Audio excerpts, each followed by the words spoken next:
Hello Game fans, I've gone through the list of games with demos for the Steam Game Festival and uncovered an absolute treasure trove of hidden gems to check out.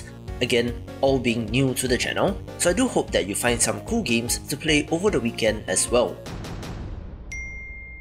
An impressive pixel art action roguelite is Dead Estate, once again drawing me in with the look, and it's a Halloween themed entry with a Q2 release window, but perhaps they should consider pushing it to October.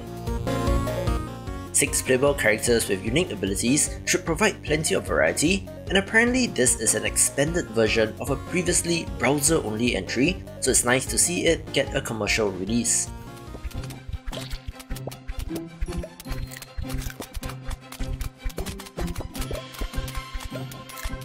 I do have a soft spot for tower defense games, so Eat and Eaten caught my eye, where instead of towers, you need to maintain a buzzing ecosystem of plants and creatures, having them perfectly balanced in order to survive.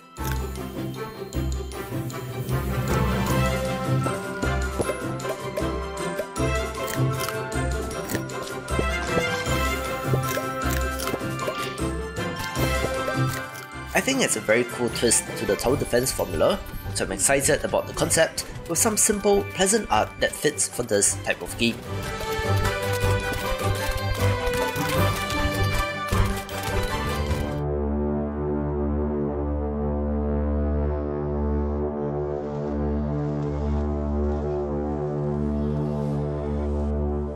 Reactor Tech² is an interesting looking management title where you want to become the main power engineer of the world, having to build the best power plant by researching new technologies.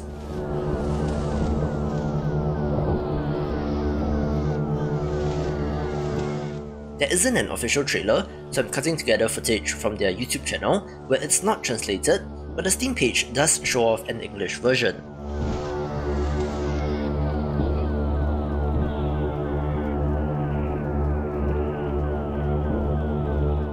I like management sims, and there appears to be quite a number of things to manage, perhaps even having a little bit of Factorial in this, but certainly for fans of the genre.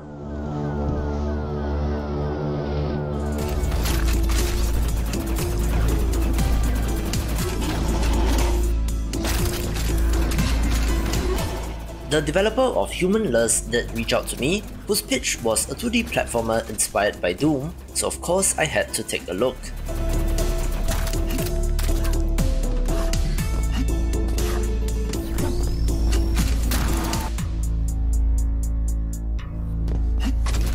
It's a pixel art side-scrolling title with a simple but effective look, and simply looks fun and of interest.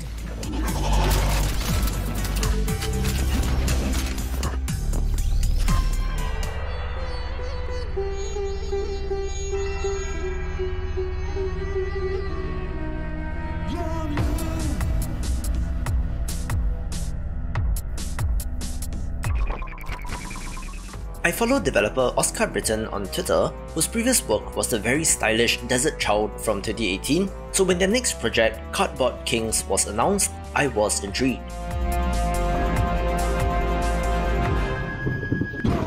It's a management sim where you run a collectible card game shop, having to manage both the trading of cards and befriending your customers.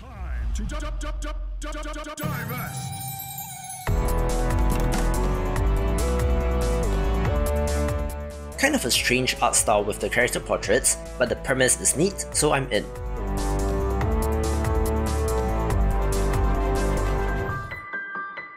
As the narrator explains, Teacup is a beautiful hand-drawn narrative adventure game about a frog who wants to host a tea party, looking so pleasant and wholesome. Teacup is a narrative-driven adventure game with a focus on exploration and non-linear progression.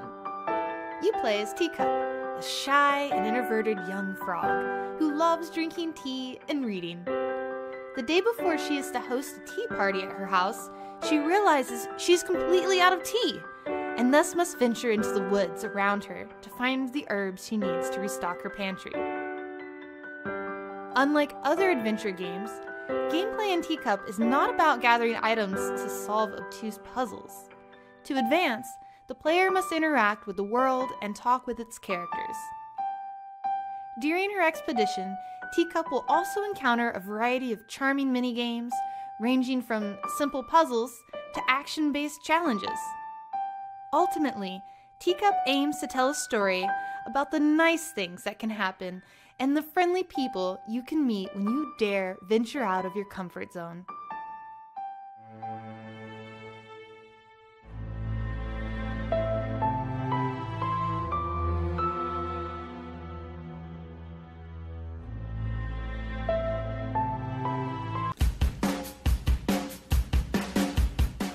Soulrun is a very intriguing entry since it's an open-world exploration platformer which is supposed to allow you to find your own way through the world, exploring portals and meeting new characters along the way.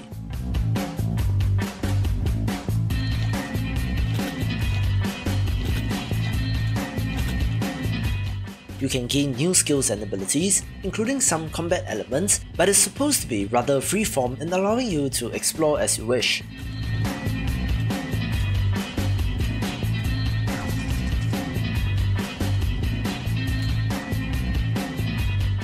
I guess that makes it a little bit of a Metroidvania, although there's no such branding on the store page, but a curiosity for sure, and does also give me some vibes of The End is Nigh.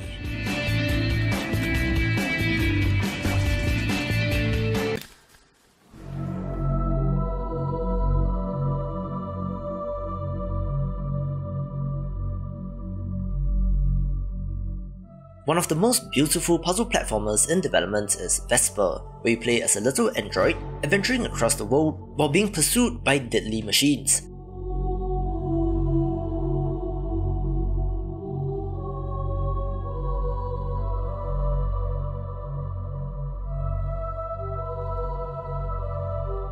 Like I've said many times before, the use of light and shadow is nothing new in puzzle platformers, but it is wonderfully done here, combined with the actual use of vibrant colours which makes this look awesome.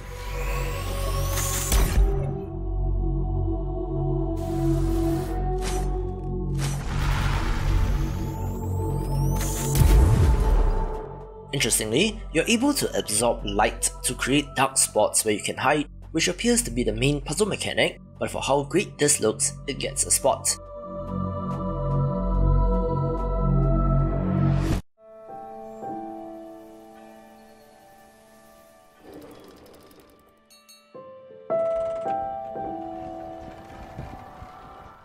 One of the most gorgeous games in development is Summertime Madness, where you play as a painter who has made a deal with the devil, being stuck inside one of his canvases and having to find a way out.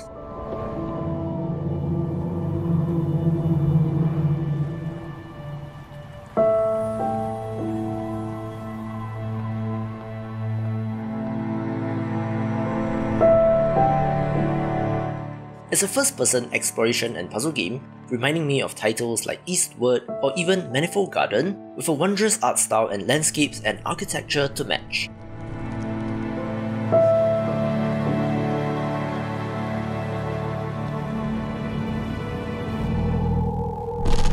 The very strange-looking Happy Game is an adventure game entry which is freaking me out. While the name suggests otherwise, this is a surreal, creepy experience about a little boy and his nightmares, where you must do what you can to make him happy again. It comes to us from Amanita Designs, makers of the very whimsical Chucho, Machinarium and Samarast, so it's quite the departure for them, but given the pedigree, I do expect this to be good.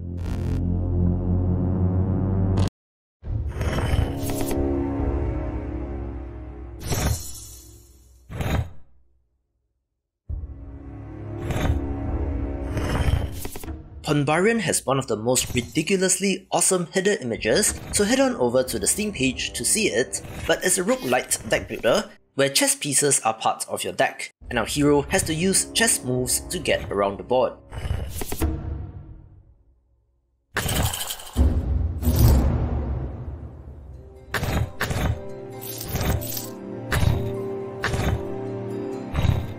Chess in games is nothing new, so I do want to see what else is added on top of that to make this great.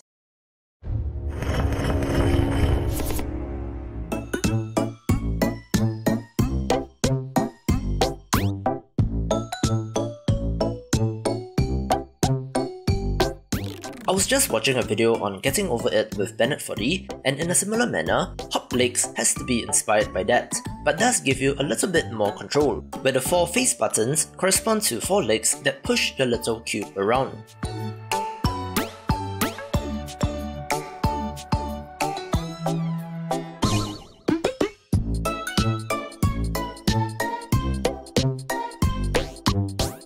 The frustration platformer is a growing genre, and it's interesting to see what devious and evil things game developers can come up with, although this game does seem to be a little bit friendlier in my opinion.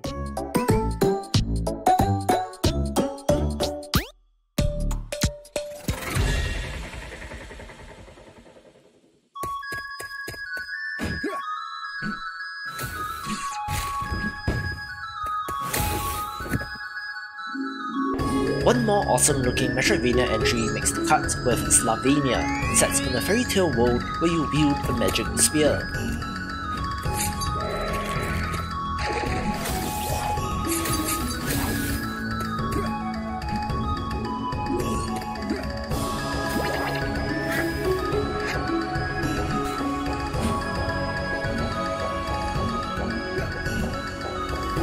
The spear is used in combat, platforming, and even Metroidvania exploration, in allowing you to break rocks that are blocking your way, for example, so it's quite a clever game design which I do want to see fully realised in the full game.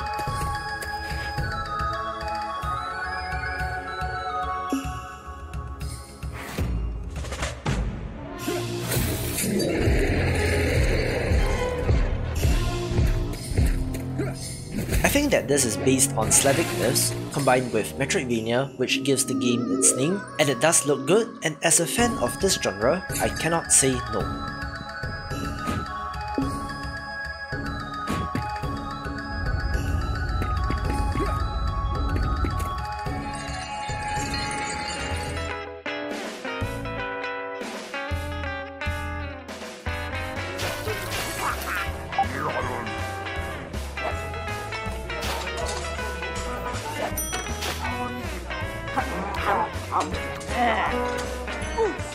Godlike Burger is a time management sim like Diner Dash, where you run an intergalactic burger chain and go from one planet to the next to make the best burgers in the galaxy.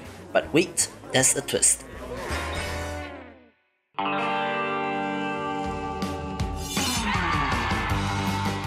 Yes indeed, your alien customers are the secret ingredients in your burgers, where you have to murder them without being noticed, so essentially you're some sort of alien serial killer which is messed up.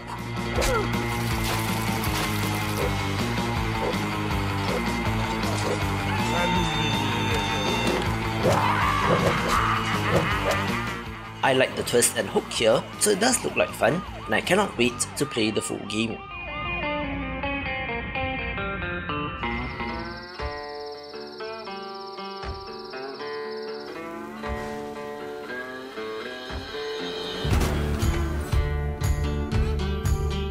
Yes, The Last Stand Aftermath is yet another zombie survival game, but this time it's a roguelite. And judging by the choice of music for this trailer alone, this developer certainly knows what they're doing.